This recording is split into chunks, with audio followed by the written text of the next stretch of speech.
we should be live now. Hello, welcome everybody. Yeah, welcome to another episode. Tonight we have quite a legend guest, I would say. Oh, thanks. It's been on the industry for so many years. More years than we care to admit. Yeah. So before we have Nando tonight, before we dip in and talk, I'm just gonna play one video from Microsoft Office Nando select for us, and then we do a proper introduction to everyone. Just give me a second. I'm gonna share the screen. Let me just make sure we go sound. Yeah. So James, let me know if you guys can see. Yep, I can see it. Cool. So let me just play that and we get back into a sec.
Nice. Very nice. Cool. Yeah, it's really nice work. So tonight, as you guys can imagine and saw already, we have Nando Costa. Let me stop here. Cool. So Nando, before we start, we always like ask people what they drink, you know, as the show call a drink with. So what are you drinking to? What time is that? Well, it's noon, so I'm not having, a drink. It's not like Friday. It's all right. It's past midday. You're not alcoholic. Friday, I want to start. I'll start the weekend a little earlier. So on Fridays, maybe. But I'm just having some acai in your honor, since we're both Brazilians. Okay. Yeah, that's cool. Thanks for having me, by the way. You're welcome. That's a pleasure. We normally start the weekends on Tuesday here, so I'm having the beer's called Hobgoblin, and it's a ruby beer, whatever that is. It tastes good. You're having a ruby. So today I changed a little bit. I just have a small glass of ruby port. Oh, so nice. I think we just matched today. Is that a bit like a Madeira port?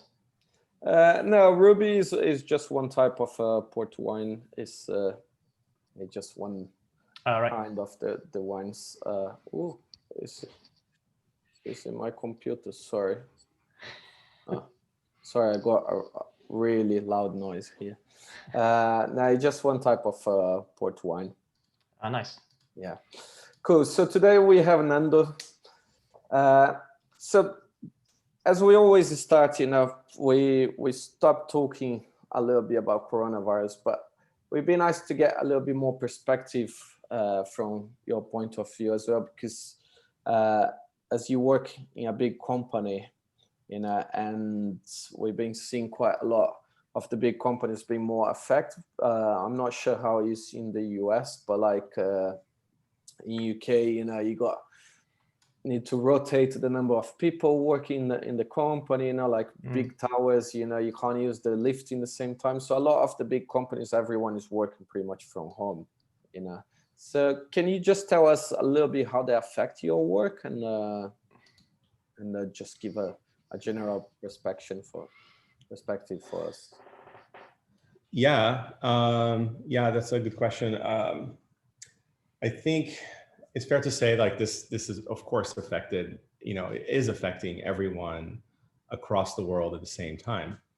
I think that, at the time when it started to things started to unfold in China, I was paying attention because we were about to go on a trip to India to visit the Microsoft office in India for a business trip. And I was wondering how close the epidemic would then kind of spill out of China and go into India. And some cases started to pop up there. And I think some of my coworkers that were going to travel with me started considering, should we go, should we not go? How serious is this? And then very quickly, it escalated to us moving to working from home. And of course, no trip happened. And I think initially, in retrospect, talking with my own team and talking to people at work at Microsoft, everyone recognized that we kind of were trying to just stay really, really deep into work and just dive into work right away, almost as a form of distraction, because it was such a knee-jerk sort of reaction, and so it all happened so fast, right? So we were just really eager to just find a distraction, but obviously it unfolded and rolled up very, very quickly across the world. And then time passed, and then kind of reality, really sunk in.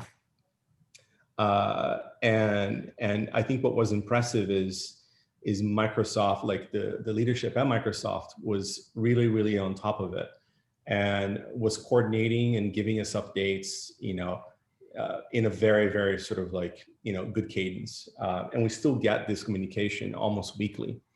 And now I think that, so many months have passed, more than half a year. We're seeing two things. I think we're seeing, on one end, we've crossed over this hump of, hey, working from home, is it really going to be okay? And how fast can we move back into the office? Into everyone, oh, wow, no, we can do this. We can do this long term. We using these tools that we have and being connected to the web, and we can do this. The other side of the equation is that we can't make up for that time that that we're here in front of the screen and seeing each other in 2D. We can't make up for that and go out into the world and see people in 3D. and so everyone's missing that, right? Everyone's missing sort of that connection with more humans, going out to restaurants, exploring, traveling, seeing your team and being more connected with them, in person. Yeah, that bond is quite important to working relationship, I think. Yeah, no, it is. And so I think it's been both positives, where we became stronger as a company, and in the sense that we can very much keep the company moving forward remotely and in a very sort of coordinated way, and it's very smooth. While at the same time, we're just missing seeing each other and missing that connection, especially in Microsoft. The style of our campus is very much almost like a university campus. You can see it that way, where there's, I don't know the number, actually, it fails me to know the number of buildings, but you could say potentially over, dozens and dozens and dozens, if not over 100 buildings. Wow. And so you can have meetings throughout the day across the entire campus. So you don't need to be just in one building all the time. It's like a little town. And it's like a little town for sure. That's interesting. Also, one of the benefits is you don't have to hang around people you don't like as well.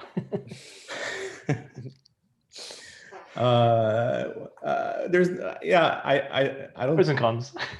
Yeah, pros and cons. But I think for the most part, it's missing the people that you enjoy being around. Yeah. It sounds like one thing that's kind of usually quite well. One thing that's quite unusual is usually the bigger the company, the slower it is to react, just due to scale. And obviously, like Microsoft is one of the the largest companies out there. But it sounds to me, from what you just said, it sounds to me that it's actually quite agile because during the pandemic. It's quite interesting.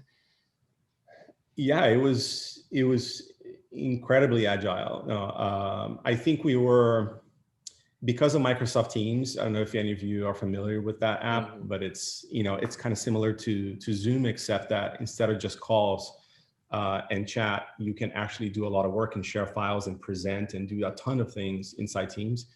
Because that experience had rolled out many years before already, and everyone it was so like ingrained into how we did everything. Like every time you create a meeting with somebody, before I used to just send them an email and book a room. Now there's always a Teams link. And if you wanted to join from your desk or from a different building, everybody did that by default, right? And so I think the meeting part was quite easy. I think it was all of the other impact outside of work that became, more of a disruption. Because you can imagine, for anyone that has a kid and that wasn't going to school, or for someone that got sick, or that had a parent or a family member that got sick, or maybe somebody that, was really optimizing for their time at work and at home. They barely spent time at home. So they had a smaller place, or a place that didn't have an office. So they weren't really prepared to spend like all of their time at home, right? Especially if you're a bit younger as well and haven't got a family, maybe you do like a house share or what have you. Yeah. I can imagine that becomes quite difficult to work from home. Yeah. Super dynamic. Yeah. Yeah. Does it feel like, because we're using Zoom, does it feel like you're cheating on Microsoft? I'll confess, I'm using Zoom on a Mac, so I'm double cheating right now. Oh man, what the hell?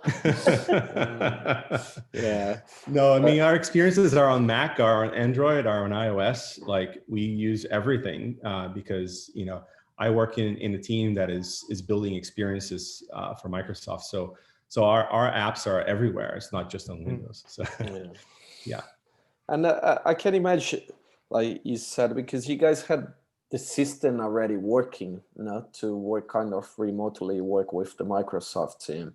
So I think the transition probably feels a little bit more smooth than like companies then needs to put in place like a system to start working. It's good that you're kind of the architect of the system as well, in a way. Right. Yeah, what was interesting is right when it started, we had just kicked off the project with Men versus Machine, actually. Oh, and cool. And as the project began, they were like, "Oh, we're going home now. we're basically moving to go work from home." And at the same time, we're about to kick off another project with Tendril. And so it was interesting from a distance, hearing about what they were going through. I think Tendril was, moving their operations to a new office. So they're dealing with like construction. They had everything at once, those guys. Right. And then they had to move their rendering to the cloud, and, and it's, I can only imagine what it was like dealing with all of that. Like I have to worry just about my job, not so much the infrastructure behind doing the work. And as you touch on the aspect, as you work with Men vs Machine and Tendril, and knowing all this problem, because for me, I'm interested to see your point of view, as now in a different side of the game. You are like a client more than, you had your studio before, then we're going to touch later. But now you as a client, did that affect you? Did that, and give you any concern about, they moving studio, you got the whole COVID situation, we have like a heavy 3D project, they're gonna need to rent the cloud. Did that any time came to your mind and said, I should be worried about that? Or because you have the experience and that you move to the client side, you feel more confident and you understand the process? Yeah, I mean, I think both those studios have an awesome reputation. And so I wasn't really worried about their ability to deliver the project. If anything, I just was looking for ways to be more flexible with timing, to allow them, like, it's okay if the schedule slips, because we have to be understanding of everything that's happening. There's that angle. And then there's, I think being on the client side, and being as understanding and supporting as possible. I think it's something you always have to look after. I remember what it was like being being on the production side and always be concerned about that date, that looming date. And in reality, on the product side, unless there's a launch and the launch happens on that day and there's an event or there's something really tied up, all the other dates are sort of fictitious. And you can say, for the most part, right? And you can say, okay, moving another week or 2 or 3 is not going to cause a huge problem. And so I think we wanted to optimize for the project being awesome, people doing okay, nobody being overly stressed out. And so it's looking for both the human side and sort of the outcome side of the project being, managing those two. Cool. That's nice always to hear, because I think when we work with clients, then really understand the process and of the production as well, it makes life a lot easier. You get a better product at the end of it as well. Yeah. Especially if everyone's all understanding about the situation. Yeah. So I really want to just dive deep and unpack a little bit, the beginning of your career and, through these years, you have, if I'm not wrong, you correct me, 2 studios. So for what I understand, you start around, 1998 in Rio, in Brazil? 96, more or less, Yeah. I was still in school. Technically, I was in school. I was in school, and then I started working. Well, kind of. I mean, since I got my first job was within the first few months of going to college. So, I was in a very tiny studio of like 3-4 people. So how about, like, were you doing like design projects or whatever in your spare time as like personal projects, and then they saw like a portfolio you put together? No, my first job, literally, it was just knocking door to door and sort of sharing at the time what I had, because I had been painting and drawing, since an early age. And so a lot of what I had were just, I had put together a website. I had, my paintings, I had my drawings, and I said, how about this in design? And somebody gave me a chance. And then from that, it kind of, evolved. It's just interesting how times have changed so much. Like I remember going to London and giving off like CVs, like going door to door, like a similar thing to you. But obviously now, completely different world. Yeah, and it's funny to see as well, because you moved to the US in '99, to work there. What took you to take that decision on that time? What made you take that decision? Because I assume you're saying you start like in '96, so you've been working 3 years on the career, and of course, when we're talking to people, just to explain a little bit better, 96, 99, is complete different times than now. There's a lot of good hip hop that year, though. I moved to London in 2002, and I'm just moving the US in '99 to look for, did you get a job before you moved to the US, or you went there, you decide, what make you take the decision to go to the US and work there? Yeah, I can kind of explain a little bit of the journey. So when I was in high school in Brazil, I decided to do an exchange program. And the way it works, you don't choose where you end up, you choose a region. And I chose more or less the South. And I ended up near Atlanta. It was actually sort of like in the middle of nowhere. Wow. This city called Rossville, Georgia, near Chattanooga, Tennessee. And so a very different world than Rio de Janeiro, Brazil. But when I ended up there, I discovered SCAD, Savannah College of Art and Design. Yeah. And it just seemed like the ideal place, to be. Like, that's where I wanted to be. And so as soon as I went back to Brazil, I applied for for a scholarship. And then I got it. And at the same time, I was trying to decide kind of where to go and what to do. And I applied to this school called Fabrica in Italy, who was it was run by this guy called Oliviero Toscani, who is the art director, the editor for Colors magazine. And so at the time, back in late 90s, it was kind of a big deal, that magazine. And I loved that kind of work that the team was doing. And essentially the magazine is put together by students. And so I applied to these two things, and responses came in different times. And I got lucky to have managed to be accepted to both. But it just so happened at the time, for various reasons, mostly personal reasons, I decided to stay in Brazil. And then I quickly sort of like changed my mind, and I'm like, I don't want to be here. I want to be somewhere else. And after a couple of years of working there, I was like, I want to go back and explore the States. And so I did an initial trip to just show my portfolio to a couple of people. And I managed to get a job in Atlanta. Came back to Brazil, got my visa, and then flew back. And then since then, I essentially didn't leave, even though I had this blip of coming back and starting a studio. I stayed there, and then kind of zigzag across the States, over the years.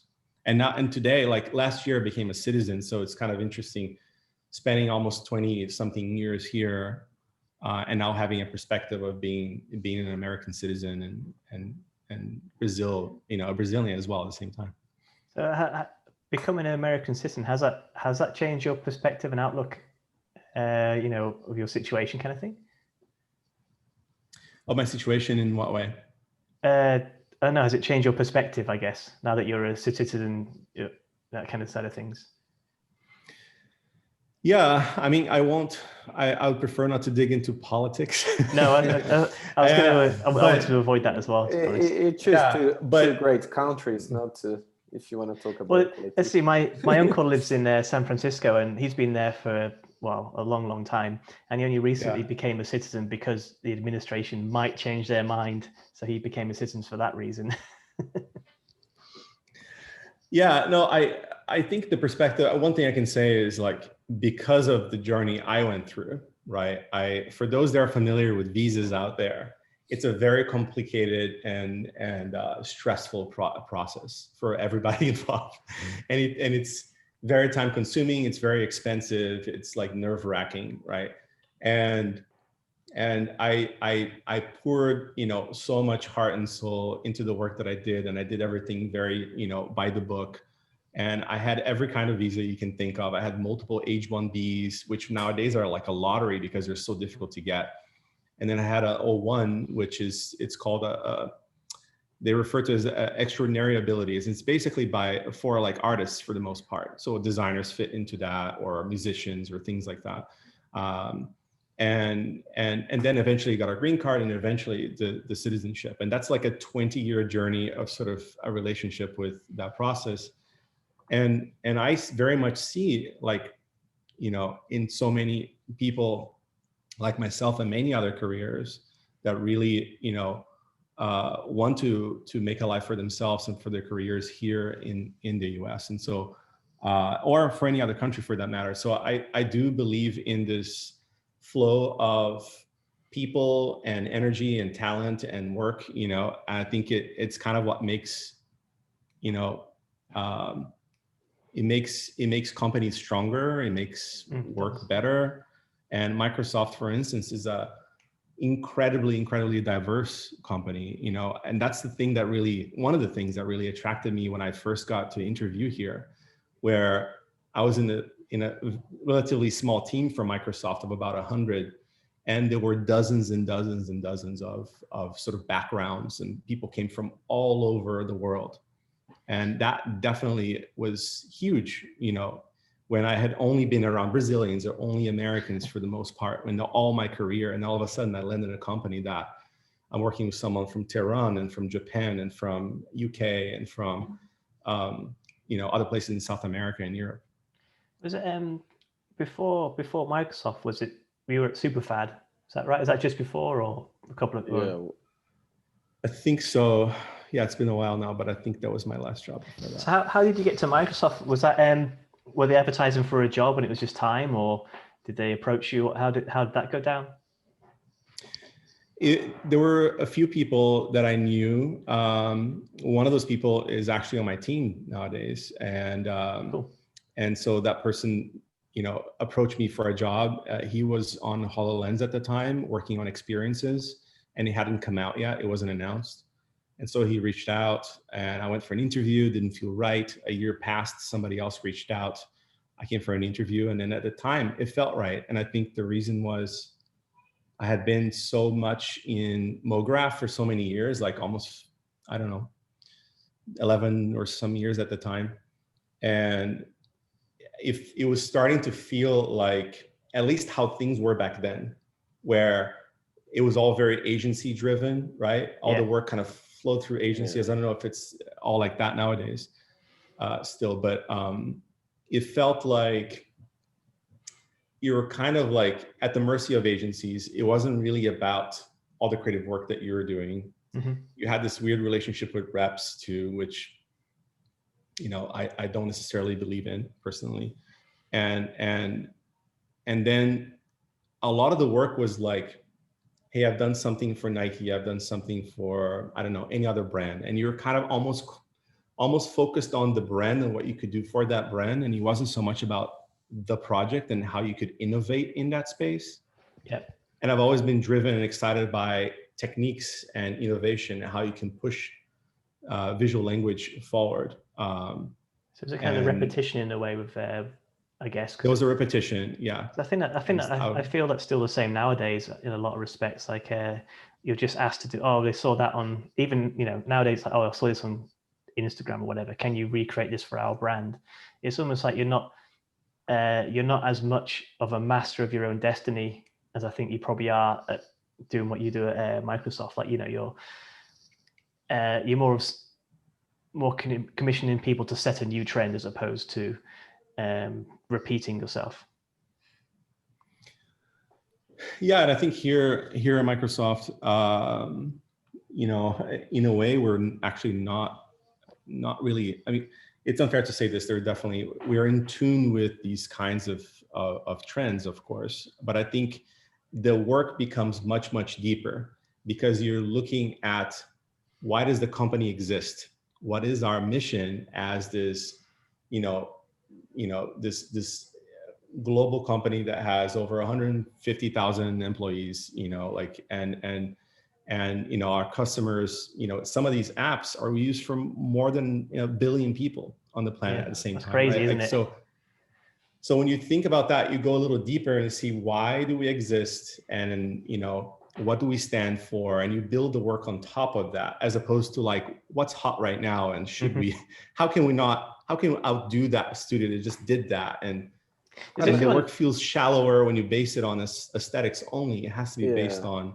And also, you guys don't work only. You're not working only like commercial wise. Like you guys work. You did the new icons for Microsoft Office as well. That is something gonna live for a long period as well. It's not something coming out and it's hot now. It needs to still quite relevant. Longevity. And on the long term as well. If it's something just what is trending now, that passed quite quickly as well. No? Is it crazy to think that, I guess it kind of links into what Thiago was saying, that like 1 billion people have seen your work, but maybe not necessarily realize it. But you're in some way you've left an impression on somebody somewhere. That's quite incredible, or quite an interesting thing to think of anyway. Yeah, when I joined the company, I wasn't very in tune with that impact of, and I would hear my colleagues talking that had been here for longer that had latched onto that angle, right? Like having that connection with customers, right? And understanding like, oh, how did the stuff that I do, that I build here every day, change or improve your life over there and the thing that you're doing, right? And I think it was mainly because I was working on HoloLens, and HoloLens at the time was very closed. It was secretive. It wasn't out yet. And even when it was announced, it wasn't out in customers' hands yet. So we couldn't really have that one-to-one connection. And so I was more kind of, the work I was doing is more insular. It was more closed and focused more about understanding, understanding the technology, understanding how it was built, understanding, what we wanted to unlock for people. When I moved to Office, and nowadays our team does more than Office, then there was instantly that shift, the constant flow of information of like how people felt about the work on a daily basis. And then that sort of finally hit me as like a wall of like, this is important because all these people depend on this, especially, yeah. So sorry, I guess it gives you like an air of responsibility in a way, like always in the back of your mind. Yeah, and not to talk about the work from home angle again, but as soon as the work from home sort of order, came into effect for everybody, all of these businesses are trying to stand up, new services. Whether a school didn't have an online service, they needed to go and get set up, or another corporation was like, hey, we're always working in the office. We don't need all this infrastructure. And now they're trying to move everything to the cloud. And so there was this sort of rush to go and set up. And I think it's a realization that like, hey, if our products are not ready to undertake all that shift across the globe, then people's livelihoods could be at stake, right? Yeah, that's true. Yeah. Do you think they'll ever bring back Clippy? I think he's ripe. He's ripe to come back. I think you can take him away from like Jar Jar Binks territory and make him rejuvenated. We were working with asking the deep questions. In Germany. Yeah, we're working with this agency called Foam Studio in Germany, and they did brilliant work with us. And at one point, they start sending us a bunch of style frames. Every presentation, they were like, start with Clippy, just to hopefully, yeah. And going back on the design side, of your work, how was let me just try and rephrase. Think a good way to say that, but like Microsoft is really a conservative company, when we see like design wise, we were talking before in regards, people when it comes from the design always love Apple because of the product and design, and Microsoft always had that more look and the design wise more on the conservative side. And because even looking the icons you guys doing for Microsoft Office now is a lot more fresh, is a lot more modern. How was to incorporate that? How was to present that inside? Because you still need to sell that to a board or to an internal client. How was that? Was a fight? How they took when you guys present and want to do that change? Yeah, I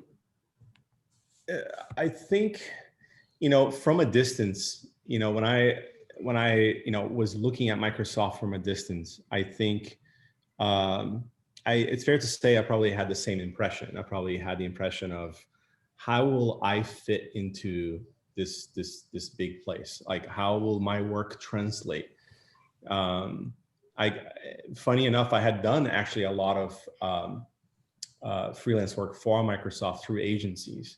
I had designed packaging for Office, and so I could see a little glimpse of that, but even then, I was trying to imagine that. And then so when it comes to the Microsoft's image, I think traditionally a lot of our products have been there mostly, to empower businesses, and like you can think of, the British government, the US government, the Canadian government, like big sort of clients like that, but also big corporations, big companies.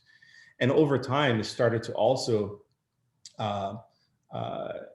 show up in schools and help teachers and students, and then gradually into consumer. Those things, I think, came in a sequence. Mm-hmm. And so nowadays, I think it's impossible to separate our lives from between work and sort of home, right? For the most part, I think it would make everyone's lives easier if I don't leave work and I have to switch from one app to the other between home and work. Some people actually want that and really want the separation, whether they are in the same app or not. They want to see a clear separation. Yeah. But ideally, you don't have to think when at home, when sharing with my wife or my partner, like I want to use this other app, right? And so I think in general, like we don't want to appeal to businesses. We want to appeal to just humans, everyone, regardless if they're, a group of one or tens of thousands. And so I think the shift has been somewhat gradual in terms of kind of how the image has gradually shifted.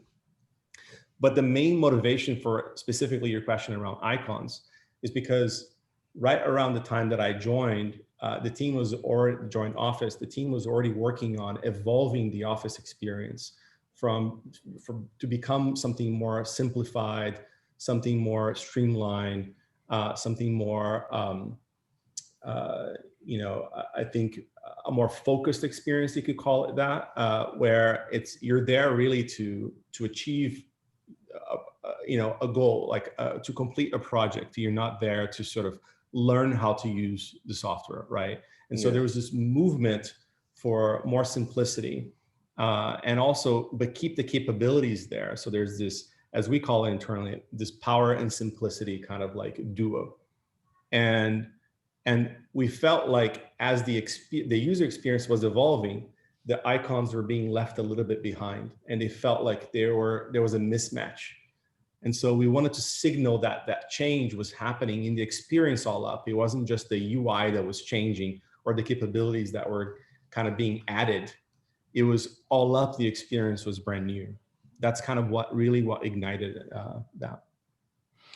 And of course, as you say, because everything was evolving inside the company, so that transition was quite a natural thing to happen as well, no? Or did you have a lot problem to try to sell the idea to internally there?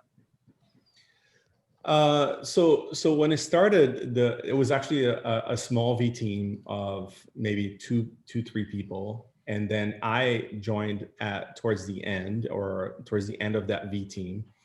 And we were iterating on lots and lots of directions together.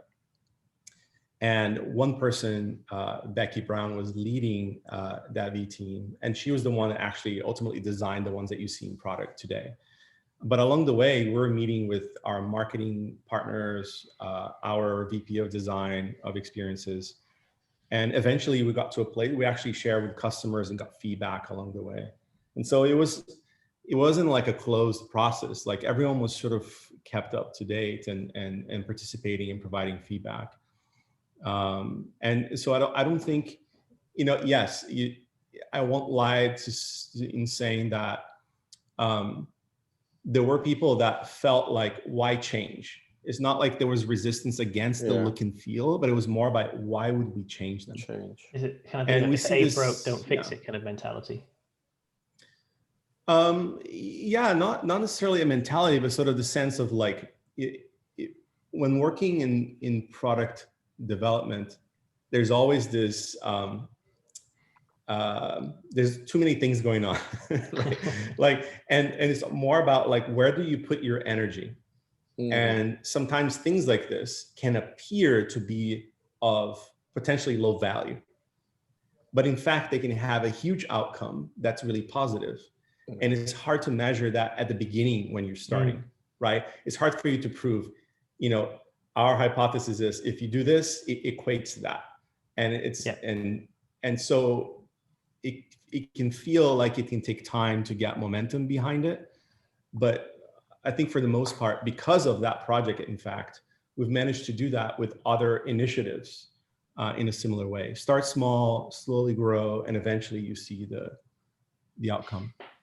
It's kind of interesting seeing like a company, like going from what you were saying earlier, from a designer perspective, we've always kind of gravitated toward Macs for aesthetic reasons, and also, well, primarily aesthetic reasons, really. It's interesting to see how Microsoft has started to change in regard to that. It's no longer just the tech person's computer. Like when you look back at, I think it's like from, say, like Windows 7, or you probably shouldn't mention it, but like the Zune era. Then that's when they started to take creativity in the creative world a little bit more seriously. I think they started to make things a bit more considered. They released like the the Windows Phone, which had like a really nice operating system. I think stylistically, I actually really liked it. I think it looked great, very just basic bold colors, and it wasn't trying to be Apple. And then you see that come across to like Windows 10 with Metro, well, Windows 8 and then Windows 10. It's nice to see that they're taking design and considering it a lot more than they had previously. It feels like it's kind of taken over from where Apple, I think Apple sometimes dropped the ball a little bit, because, at the end of the day, Apple's quite an arrogant company. And I think it's nice that, or interesting to see that Microsoft have kind of, in some way, shape or form, started to pick up a mantle a little bit and starting to attract more of the creative industry to use their products. It sounds to me like you're a Microsoft fan.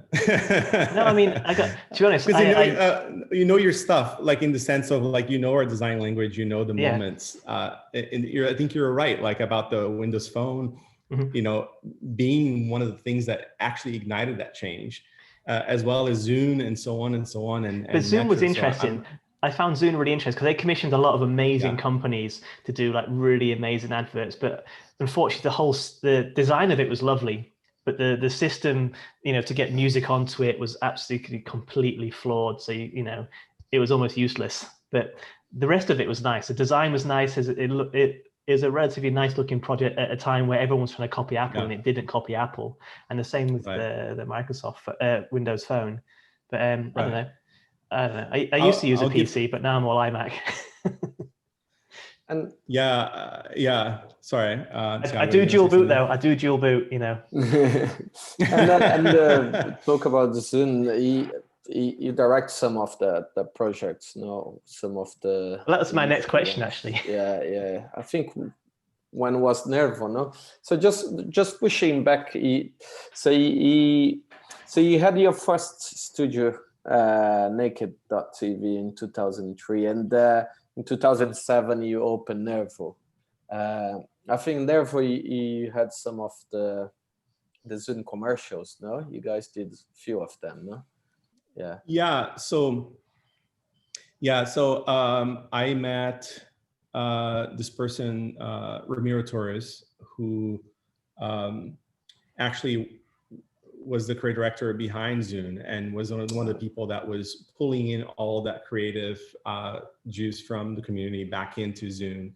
And we knew each other from when he still lived in Portland, and he worked at Nike, and he was creative director for motion graphics at Nike.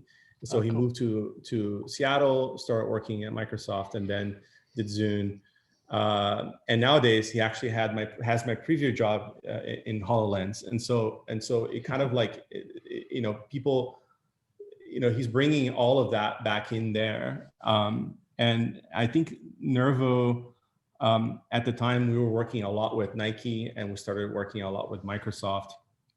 But the reason why I started the studio is I did not have very large ambitions of becoming a really large production studio. I always thought that a number of like 10, 12 people is really kind of the perfect sort of size of a team.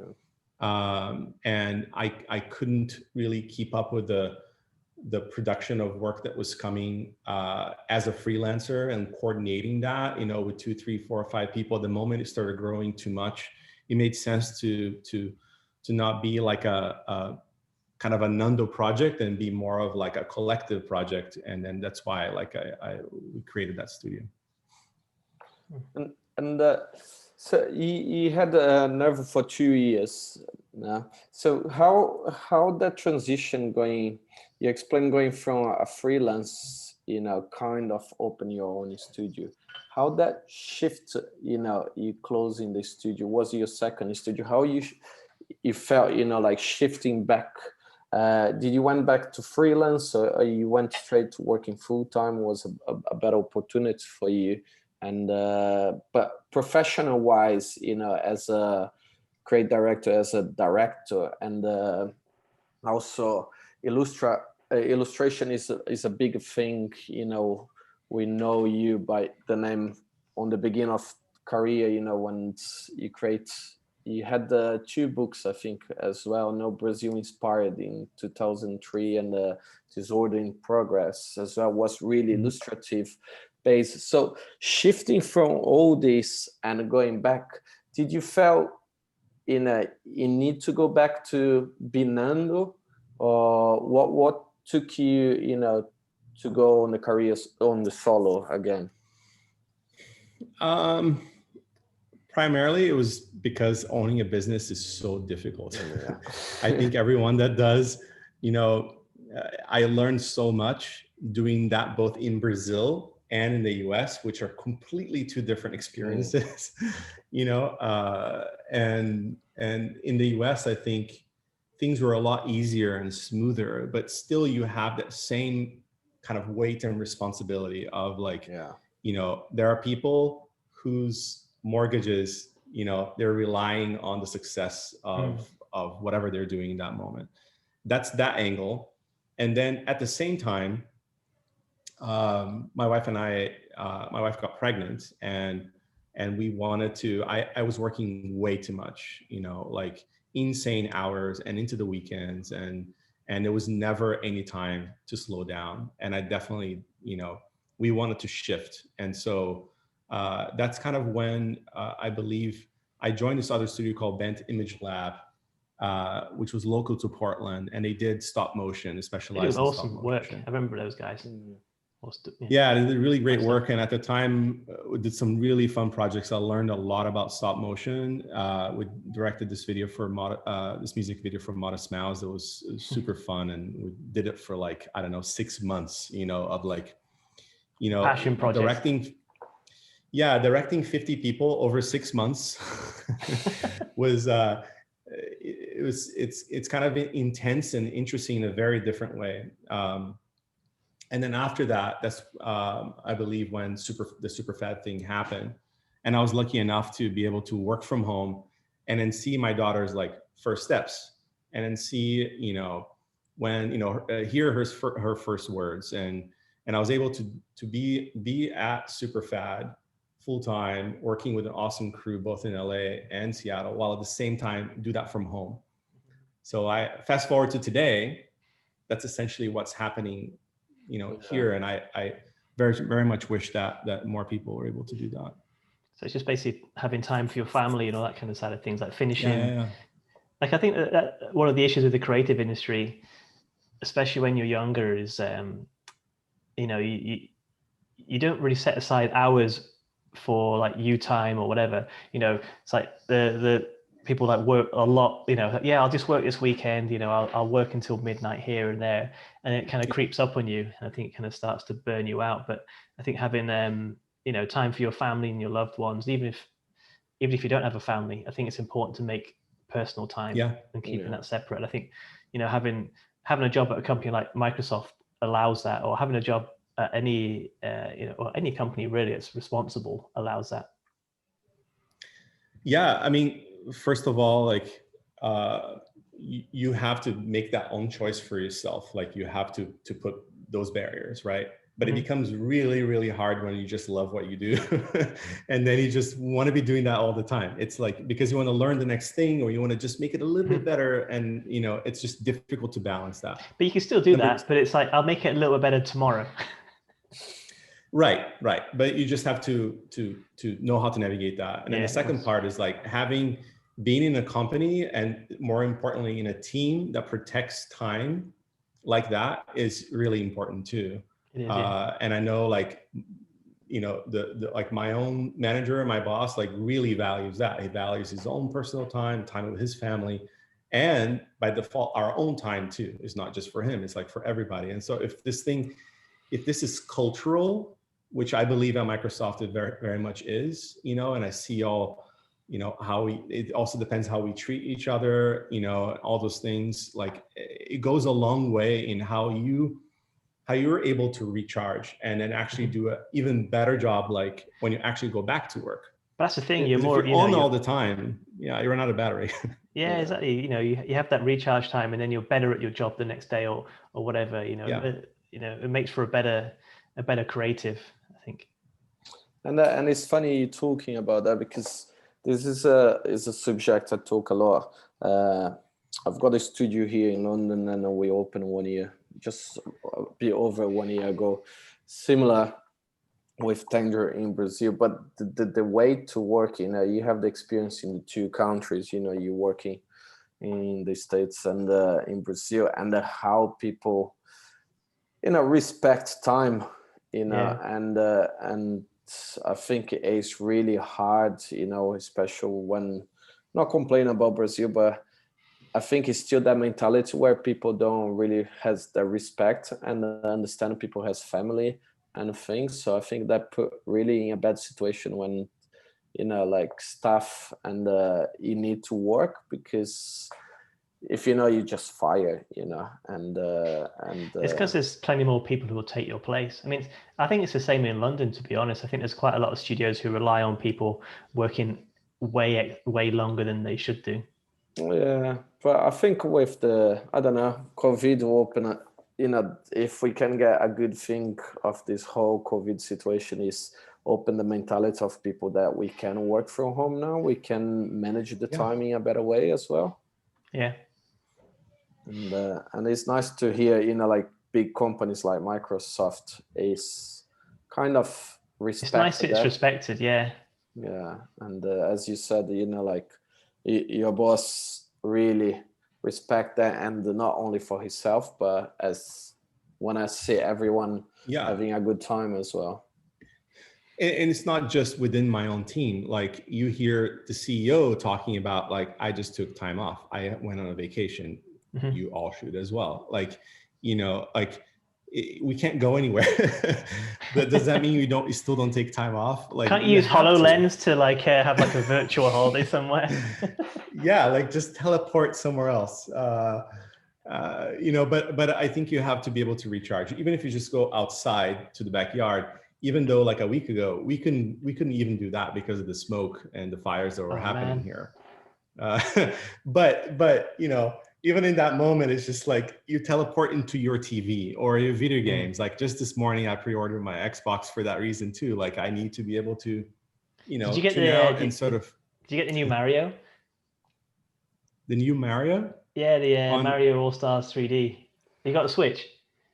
I have a Switch, but I didn't know Mario had come out. Yeah, man. Mario 64, Super Mario Sunshine, and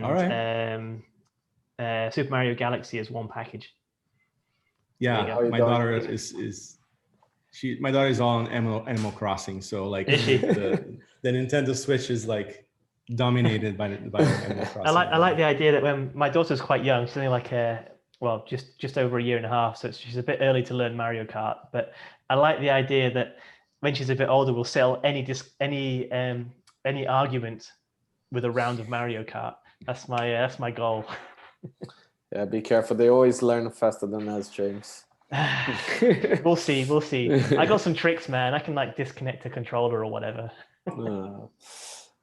Cool. And talk about one thing I really always admire quite a lot, Nando, in your career. You always push the personal work.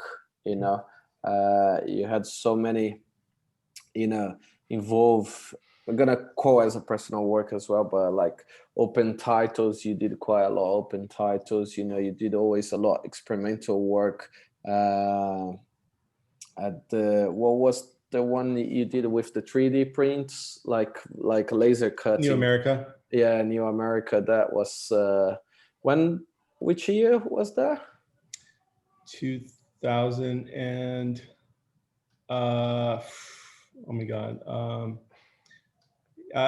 13 or 12, something like that. Yeah. And the one thing I want to touch on that, because you use Kickstart to manage to find, to get enough raise the money to be able to do the project. You know, in that time, it wasn't a really common thing for artists to do.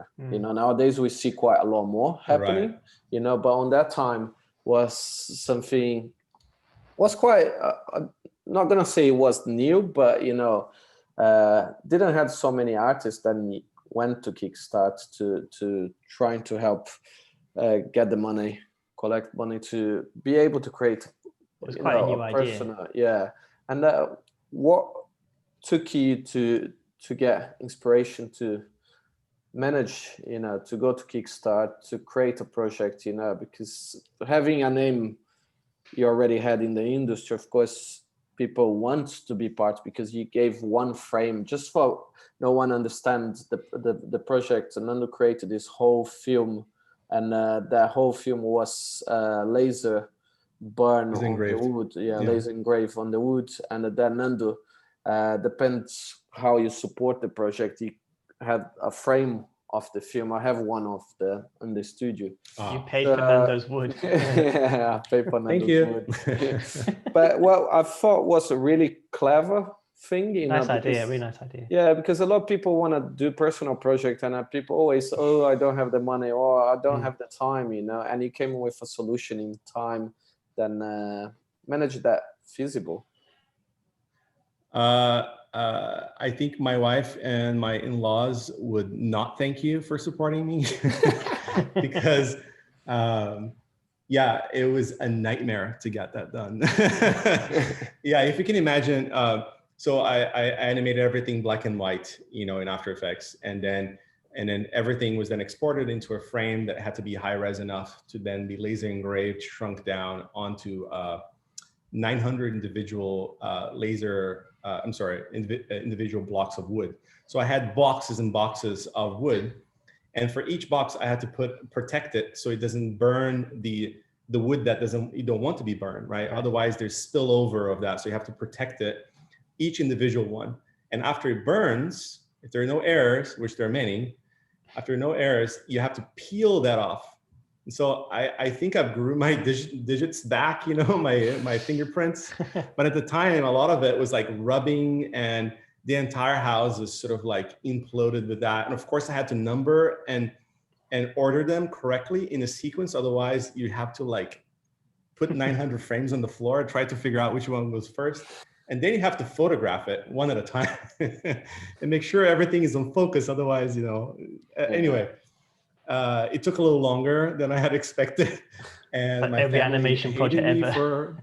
Yeah, my wife really helped me, but yeah, they were not super pleased. But it was a fun thing. I'm glad I did it. It's one of those things, you have that idea and it's like, it'd be too hard. So in that case, we managed to pull it off. Do you think that helped you to pull off as well? Because having people backing up, you know, especially financially, if you deliver, man, you need to deliver, you know, was your name in the line, you know, your reputation. I didn't want to be one of those failed lists of projects that didn't, blacklist.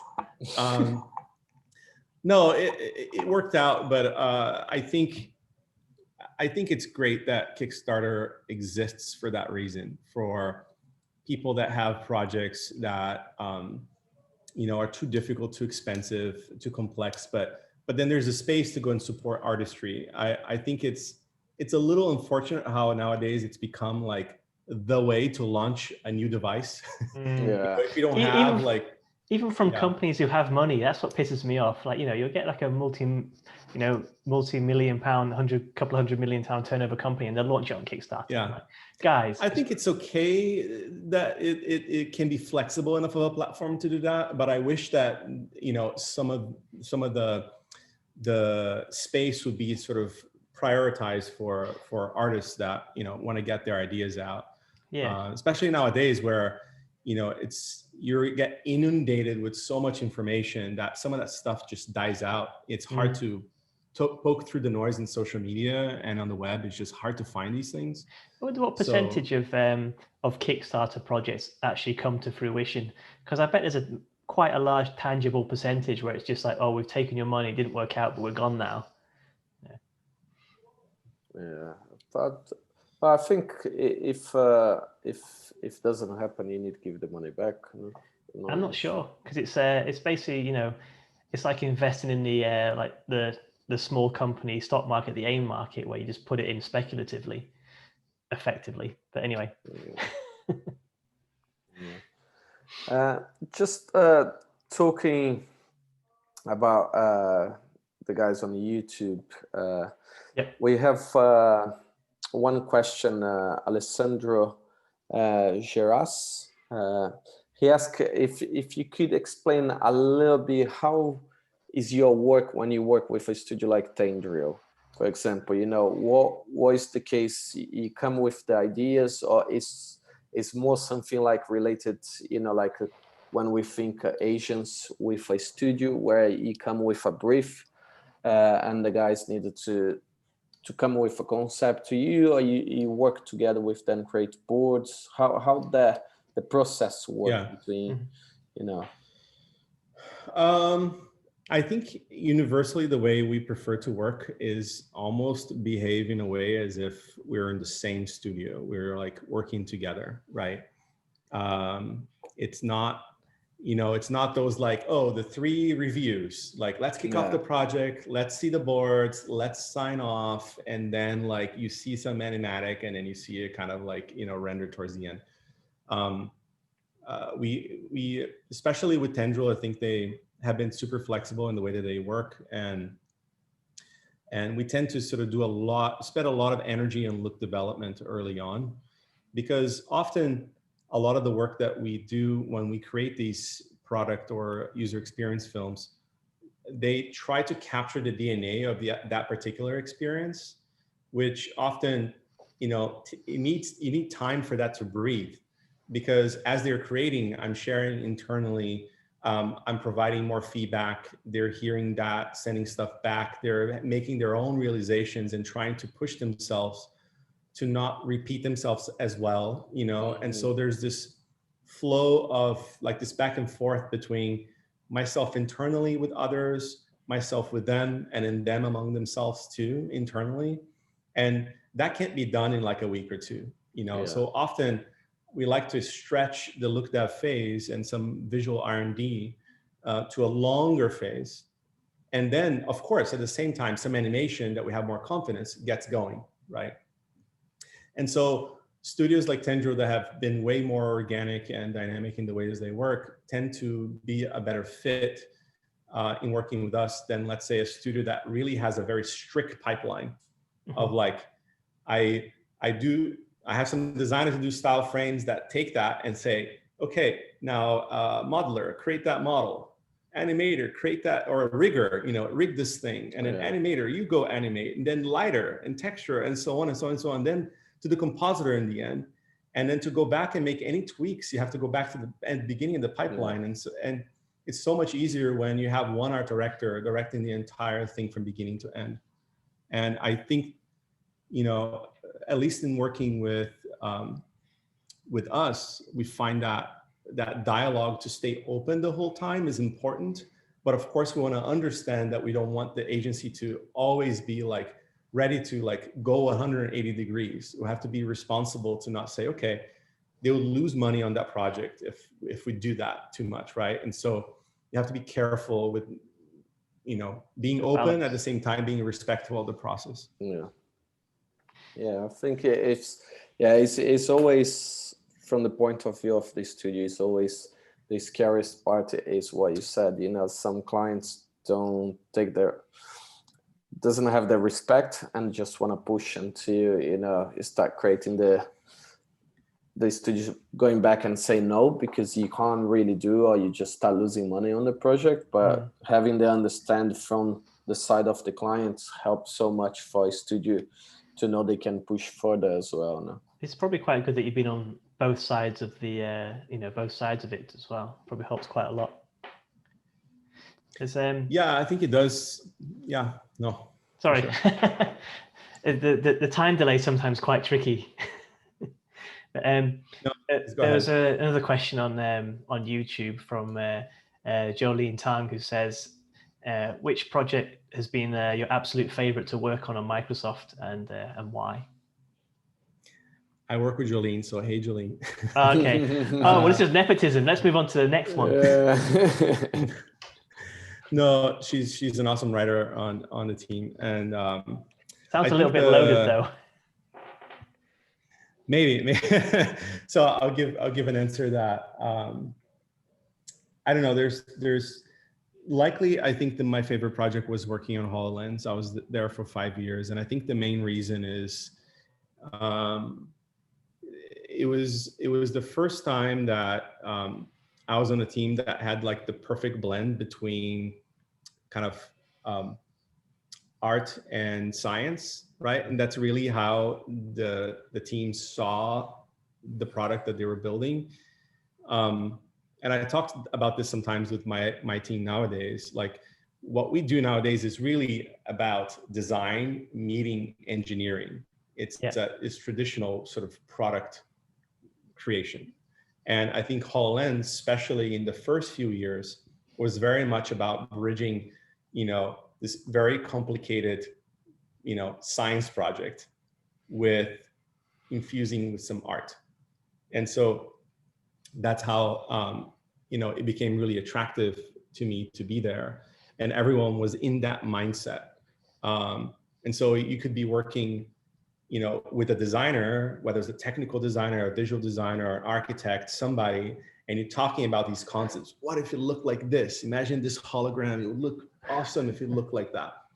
And you look over in the corner, there's two engineers working on figuring out the algorithm, figuring out some missing piece to create the engine that would actually render the thing that you're talking about, because it doesn't exist before the engine exists, right?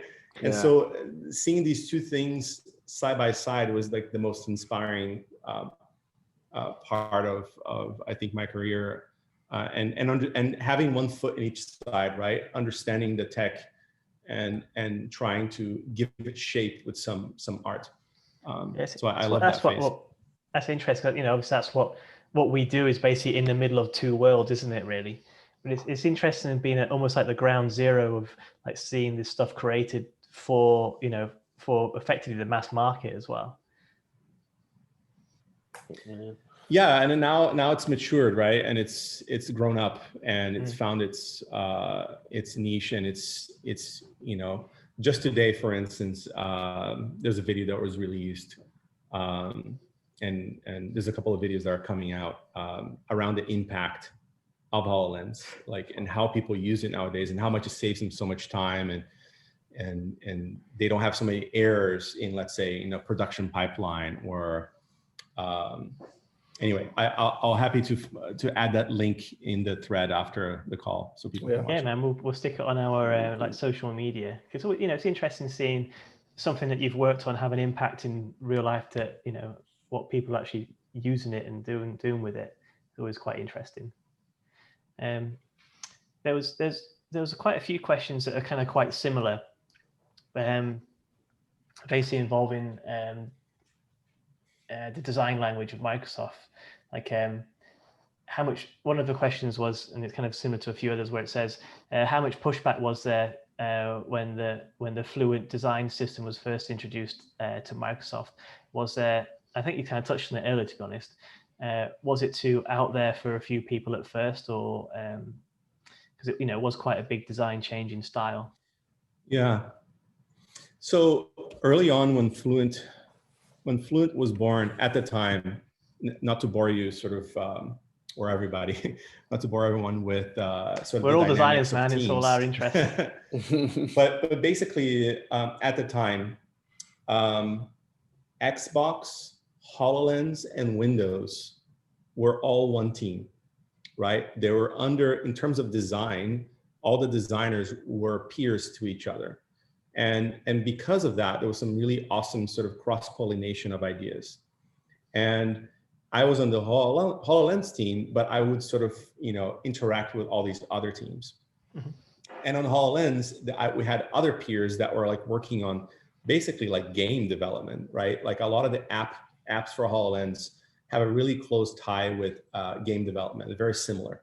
Yeah. And so we saw these two worlds.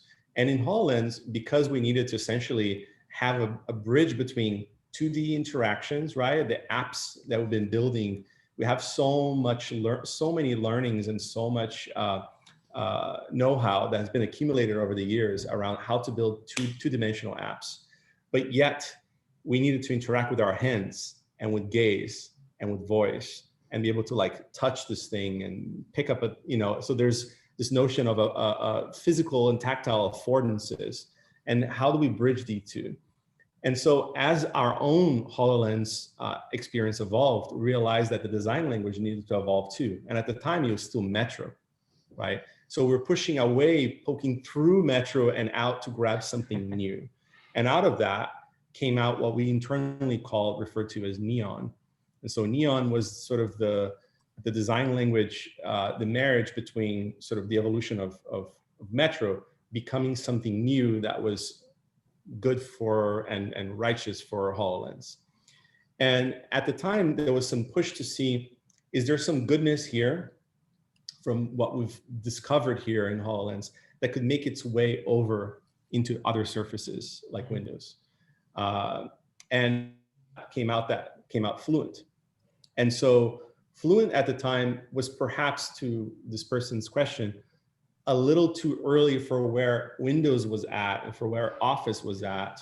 But now Fluent has evolved to be something much more, I think, contextual to each experience. Right. Fluent in HoloLens is a thing. Fluent in Office and Windows is something different. So it's kind of a bit of an instigator. But there's a shared DNA, right? It has to feel integrated with each other. It has to feel like it all comes from Microsoft. Yeah. We still have a long way to go, to be honest. But I think it's also come a long way since when it first came out. That's interesting. Actually, what you just mentioned, like to have a coherent design language across the entire company with so many departments and so many people involved must be an absolutely mammoth task. Yeah, it is. But at the same time, some of the biggest and most impactful changes start when they're really tiny. You start with like 2, 3, 4, 5, 6, 7 people. The moment if you try to start something new and you go, I'm going to align everybody at once, it's going to freeze instantly. Yeah. It's like running through mud. Not that it's a great analogy, but what I mean by it is that you can't go fast. Yeah. And so sometimes it's easier to just try to get to the good idea first. And then you have to, of course, be mindful and see how it can grow and can it fit everything. What's it called? Is it is it Newtonian? It's non-Newtonian substances, where you move slowly and it's quite liquidy, but as soon as you put pressure onto it, it becomes really hard. It kind of sounds a bit like that. That's my scientific analogy. I think for new ideas, I've found that it's most helpful when you introduce it in lots and lots of pockets. Yeah. It can happen at once, but if you try to move everyone in lockstep, because if you can think as an example, sometimes one app can have 1,000, 2,000 people just working on that one experience. And so to change course with some of these things, it can mean moving 1,000 people at once. Not necessarily, right? Because you don't have that many designers, but it's, if you think of that scale, you have to also think like, let's make sure this is right before we like try to apply it like broad strokes. Yeah, I'm sorry guys, it didn't quite work out, but let's go back to what we had. Yeah, exactly. Cool. We're just getting 15 minutes past 1 hour, so maybe let's just pick two questions so we don't hold you really long as well. One question, just want to understand where you want to see yourself in the future, where you see Nando going. You had a big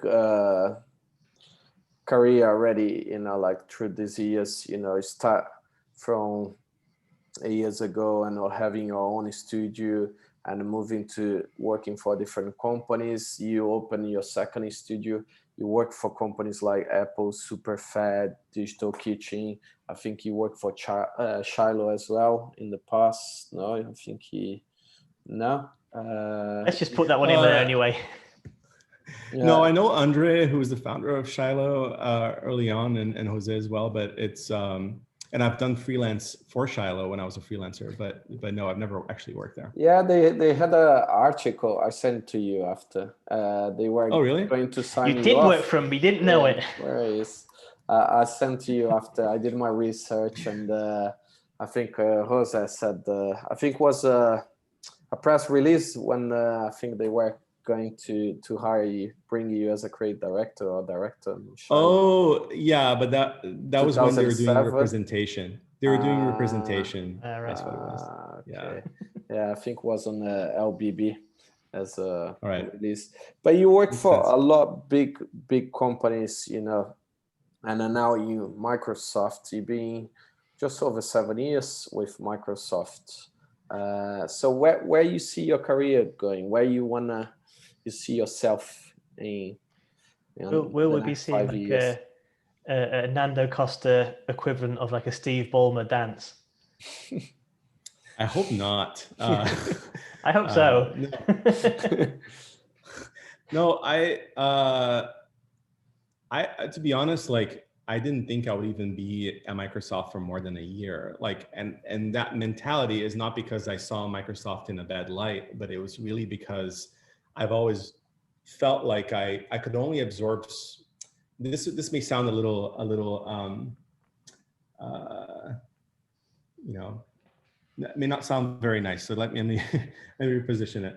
I think what I mean is over my career, I realized that I wasn't learning as much from each place that I worked. Like after a year or two, I was eager to learn more. And to our earlier point that we were saying, like, oh, we're just going to create another commercial and another title sequence and another, you know, this. And I was hoping to feel more challenged every day, right? And so when joining Microsoft, I was bringing all of that into the equation and thinking, oh, it's going to be the same, and I'll be, you know, I'll get my experience of being at Microsoft, and then I'll you know, go somewhere else. And what I realized is nothing like that. In a way, you can have dozens of careers at Microsoft, if not more, you know, and never really feel like you had the same job, right? You know, think of, you know, right now, I used to be in the mixed reality space, and I was there for 5 years. I could have stayed for 10. I know people that are there for more than 10. And like, I could have just focused on that. But now I'm in sort of this productivity space and working, you know, with people that are building these experiences.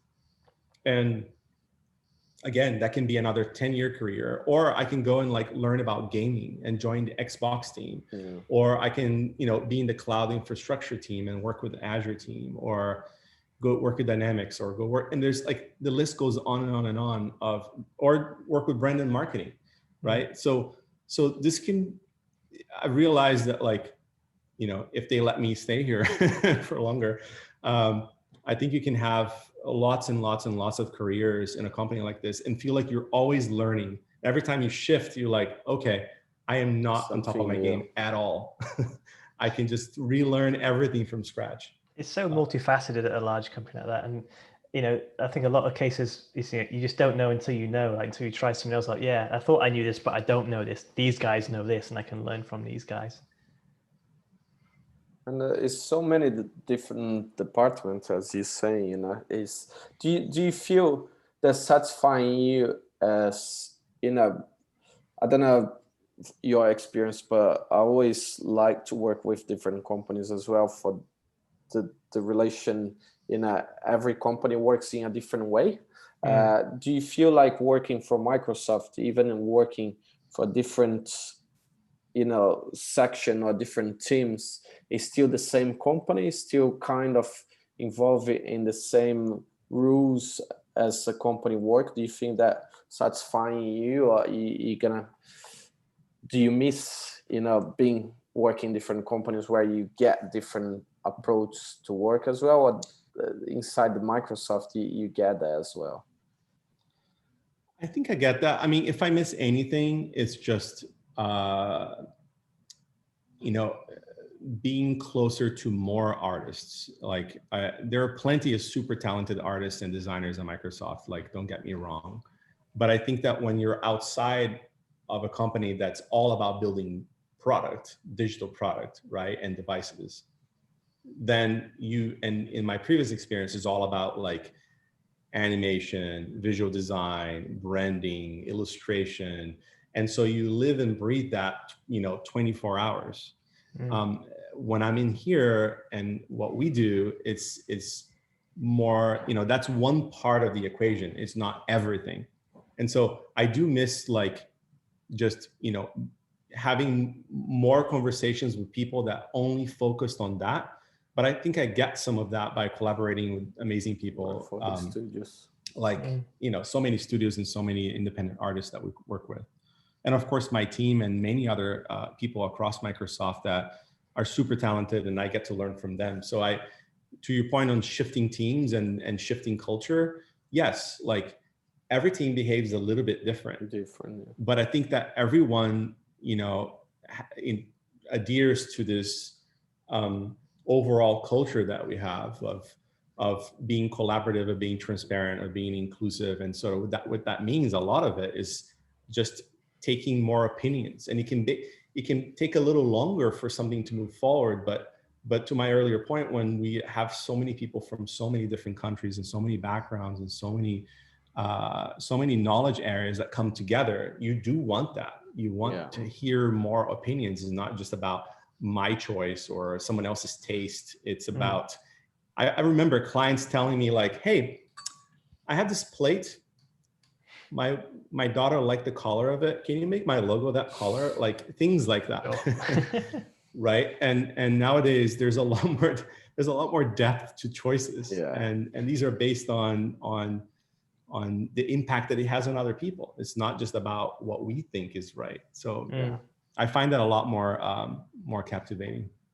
Yeah, it makes a lot of sense. Yeah, it just is less superficial, no? Yeah, as well.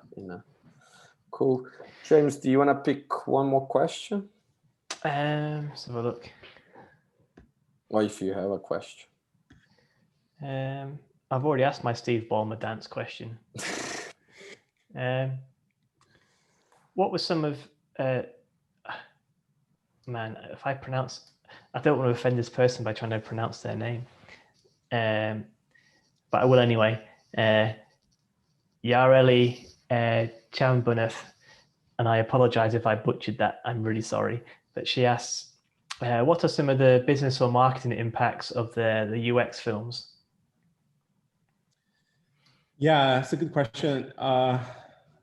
So I think what we realized is that, whenever we start one of these UX films, I think ultimately we want to also celebrate the work that so many people did, right? Like it's usually, it's work of many years that accrues to something that we're celebrating. It didn't happen like this. Mm-hmm. And it's not just one person involved. There's a lot of people from different areas involved.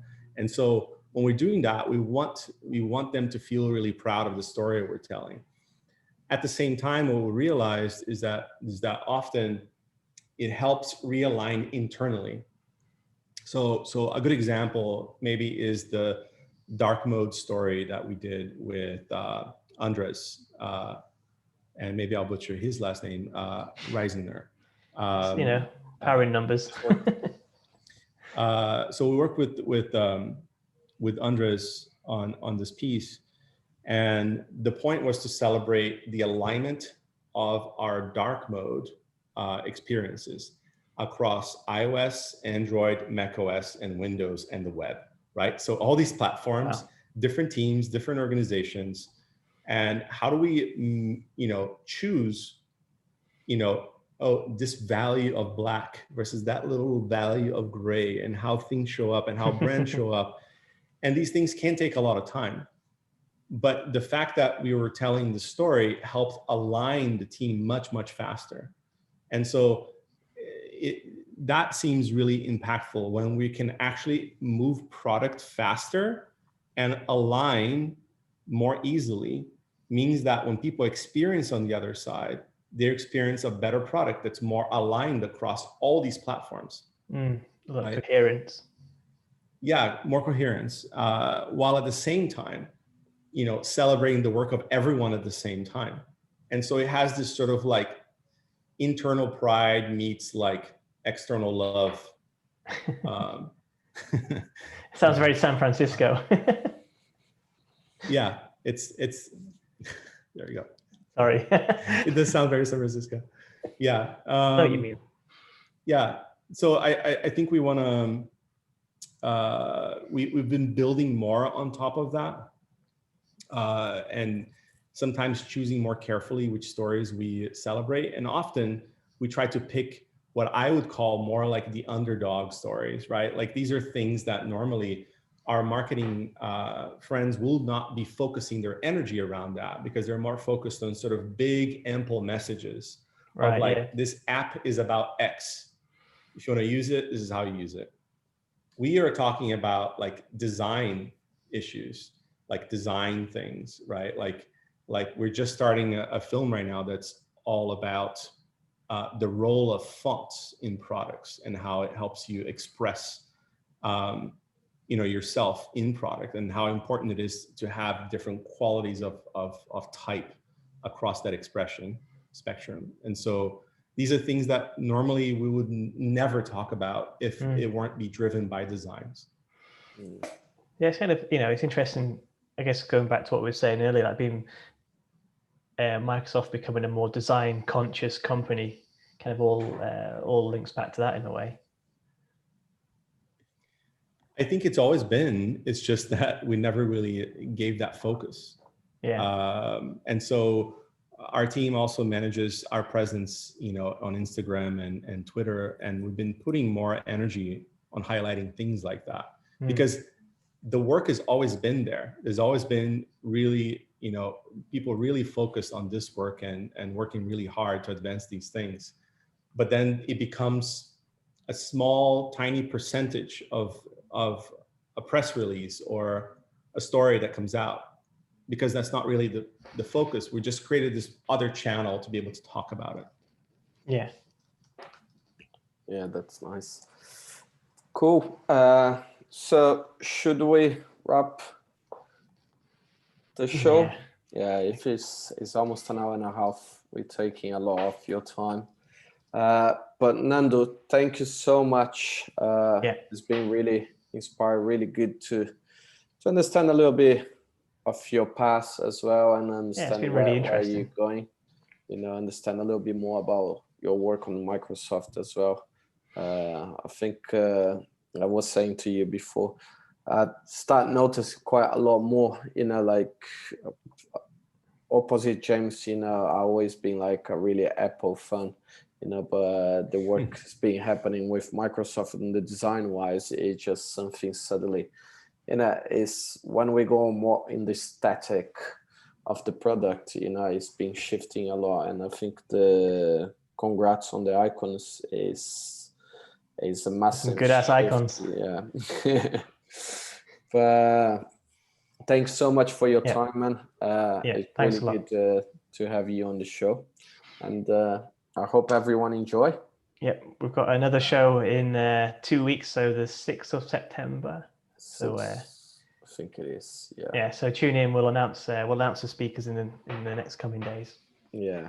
Well, I just wanted to say thank you for your time. Thanks for the invite. Thanks for having me, and thanks for anyone that was watching. And I also want to just remind that any work that you see that I, you know, claim involvement around, like there's a lot of people involved. It's not one person's effort, right? So there's it's a big team. There's over, you know, 1,000 designers at Microsoft, well over 1,000 designers. You could argue it's close to 2,000, depending exactly how you count it and how you include all the disciplines that fit into design. But I'm definitely not representing them all. But I just wanted to highlight that because it's a really big company, and yeah, we none of us could really be doing this work alone. So just want to say that. Well, thanks a lot, and thanks to Nando, and thanks for everyone for tuning in. And we'll see you in 2 weeks' time. In 2 weeks' time, yeah. Have a good one, guys. See you later. Thank you, guys. Bye-bye.